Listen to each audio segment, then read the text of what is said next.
હારેજ ખાતે સિદ્ધેશ્વરી ગ્રુપ હારેજ અનિલ મહેતા પરિવાર દ્વારા પાટણ જિલ્લાના ભારતીય જનતા પાર્ટીના નવનિયુક્ત જિલ્લા પ્રમુખનો અભિવાદન સમારોહ યોજાયો છે।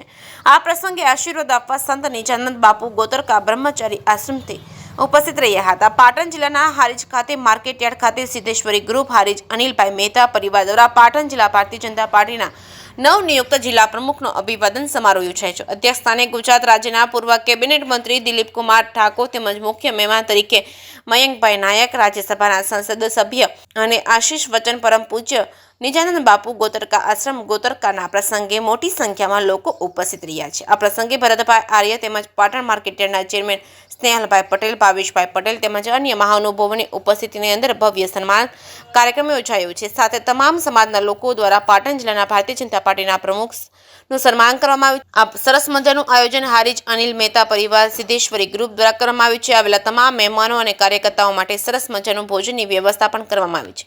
આ પ્રસંગે સંત નિજાનંદ સ્વામી તેમનું પ્રવચન આપી લોકોને ભક્તિમાં અને દેશી વાતાવરણ બનાવ્યું હતું। અને આ પ્રસંગે પાટણ જિલ્લાના ભારતીય જનતા પાર્ટીના પ્રમુખ રમેશભાઈ સિંધવ દ્વારા તેમનું સન્માન કરવામાં આવ્યું છે। અને આ પ્રસંગે મયંકભાઈ નાયક અને દિલીપભાઈ ઠાકોરે અલગ અલગ માર્ગદર્શન લોકોને આપ્યું હતું। જે કે સિંહ ગુજરાતી સાથે મનુ ઠક્કર, રાધનપુર।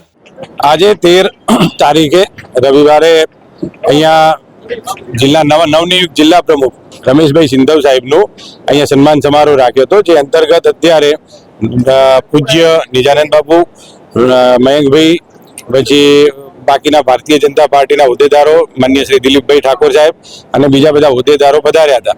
અને એ અનુલક્ષીને આખા હારીજ તાલુકામાંથી 18 વર્ણની દરેક કોમ્યુનિટીના લોકો આજે અહીંયા હાજર રહ્યા હતા, હજારોની સંખ્યામાં હાજર રહ્યા હતા। અને એ લોકોએ ભેગા રહી અને રમેશભાઈને શુભકામનાઓ પાઠવી છે। અને મારા ઘર ઉપર અને મારા પપ્પા ઉપર આજે પણ જે આ તાલુકાનો અને ગામનો જે વિશ્વાસ છે, તો એ બદલ પણ હું આ ગામ અને તાલુકાનો ખૂબ ખૂબ આભાર માનું છું કે આટલી મોટી સંખ્યામાં એ લોકો મારા કહેવાથી રમેશભાઈ સિંધવ સાહેબના અભિવાદન સમારોહમાં આવ્યા, તો એ બદલ પણ હું એમનો ખૂબ ખૂબ આભારી છું।